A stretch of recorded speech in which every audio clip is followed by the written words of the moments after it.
여러분 안녕하십니까? 남구의 한 주택카페에 지어진 레미콘 공장으로 주민 반발이 거세지고 있습니다. 분진과 소음으로 건강에 위협을 받는다며 반발한 건데 주민들을 더 화나게 한 건 다름 아닌 지자체의 부실한 행정이었습니다. 송광무 기자입니다. 남구 용당동의 한 공업지역. 레미콘 공장이 지어진 지 수개월째 가동조차 안 되고 있습니다. 분진과 같은 오염물질로 건강권이 침해될 수 있다며 주민들이 반발했기 때문입니다.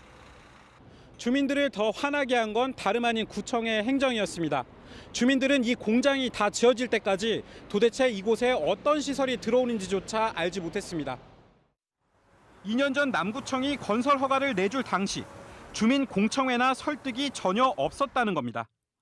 공장에서 불과 290m 거리에 6천여 가구가 밀집한 주택가가 있는데 이미 저유소 등 각종 산업시설이 밀집해 있어 주민들은 피해를 호소하고 있습니다. 주민이 마루터가 아니잖아요. 너희들은 레미콘 공장 옆에서 살아라. 이런 말밖에 안 돼요. 그걸 또 남구청은 승인했다는 이야기밖에 안 됩니다. 그 분노하는 겁니다. 거기에. 부실 행정은 이후에도 이어집니다.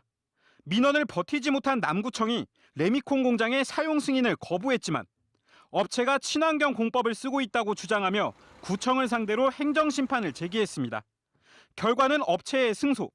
부산시는 업체의 손을 들어줬습니다. 주민 건강권을 침해한다는 남구청의 주장이 구체적이지 못하다는 이유에서입니다. 남구청은 행정심판 과정에서 분진 피해에 대한 현장 확인조차 하지 않았습니다.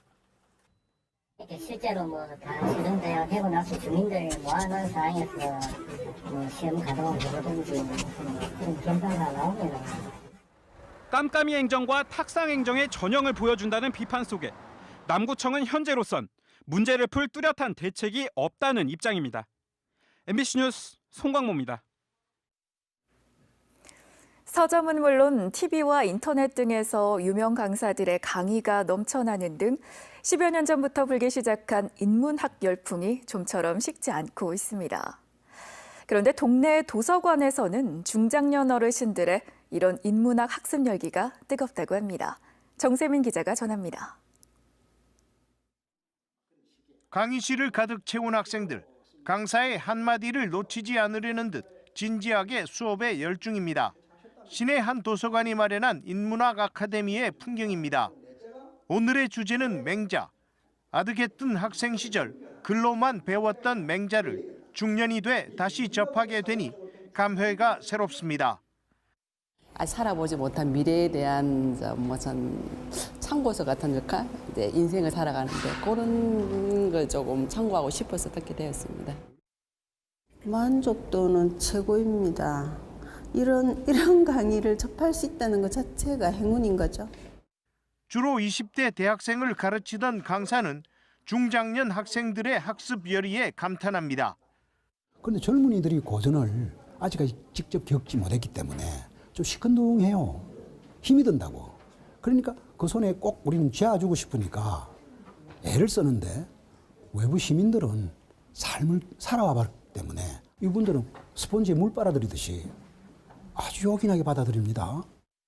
또 다른 도서관에서는 부산의 근대 100년을 되돌아보는 수업이 한창입니다. 이런 수업을 하게 되면서 아마 역사가 병인양요, 심의양요까지 올라가서 강화도에까지 가서 시작을 한다고 하니까 또 거기에 프랑스군을 무찔렀다네 우리가. 그래서 대단한 우리 민족의 자부심과 긍지를 가지게 됐습니다.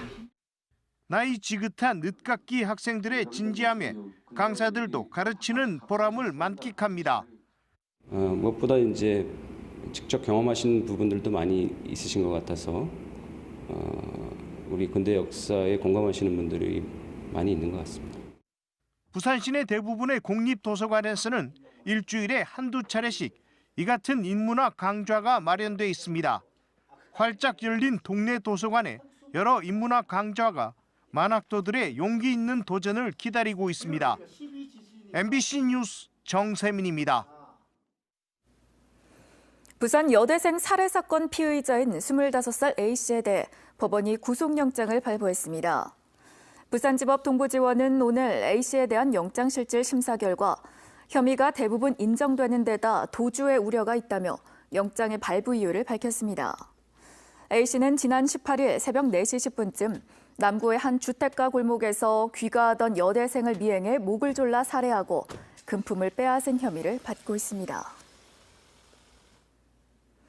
부산지법 형사 5부는 생활고에 못 이겨 자신이 모시던 노모를 살해한 혐의로 기소된 49살 A씨에게 징역 10년을 선고했습니다. A씨는 15년간 홀로 노모를 부양해오다 극심한 생활고에 자살을 결심하고 지난해 7월 70대 노모에게 수면제를 먹여 잠들게 한 뒤 착화탄을 피워 살해한 혐의로 기소됐습니다. 재판부는 A씨의 범행은 용서받을 수 없는 반사회적 범죄지만 극심한 생활고에 자살을 결심하고 노모를 부양할 형편이 되지 않는 형과 누나의 고통을 덜어준다는 잘못된 생각으로 범행에 이른 점 등을 고려했다며 양형 이유를 밝혔습니다. 조현병 증세를 앓고 있던 50대가 흉기를 들고 이웃 주민을 협박하다 경찰에 붙잡혔습니다. 사경찰서는 평소 환청 증세에 시달리다 아래층 주민을 찾아가 흉기로 위협한 혐의로 52살 A씨에 대해 구속영장을 신청했습니다. 조현병을 앓고 있는 A씨는 어제 오후 3시쯤